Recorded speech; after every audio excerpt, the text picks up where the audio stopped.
కంపెనీలు విస్తరణ తన దృష్టికి తేవాలని ఆదేశాలు. ఓవైపు అధికార వ్యవస్థల ప్రక్షాళన, మరోవైపు టీడీపీ కార్యకర్తల నేతలకు సమయం ఇవ్వడం, ఇంకోవైపు రాష్ట్రాభివృద్ధికి అవసరమైన ప్రణాళికల రూపకల్పనలో సీఎం చంద్రబాబు బిజీగా గడుపుతున్నారు.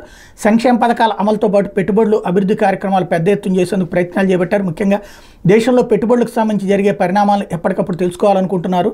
ఆదివారం సీఎంఓలో జరిగిన ఓ సమావేశంలో వేల కోట్ల టర్నోవర్ కలిగిన కంపెనీలు, సంస్థలు, వాటి వ్యాపార విస్తరణకు సంబంధించిన వార్తలని నిత్యం తనకు చేరేలా చూడాలని అధికారులు ఆదేశించారు. ఏ విదేశీ సంస్థలు పెట్టుబడుల కోసం భారత్ వైపు చూస్తున్నాయి, కార్పొరేట్ బిజినెస్ రంగాల్లో పరిణామాలు ఏంటో ఎప్పటికప్పుడు తన దృష్టికి తేవాలన్నారు.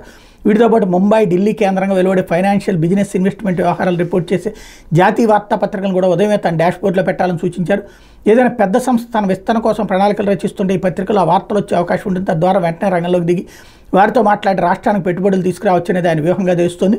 పెట్టుబడులకు ఆంధ్ర అనువైన కేంద్రం ముందుగానే కార్పొరేట్ రంగానికి తెలియజేయడం ద్వారా పెద్ద ఎత్తున పెట్టుబడులు సాధించవచ్చని చంద్రబాబు భావిస్తున్నారు.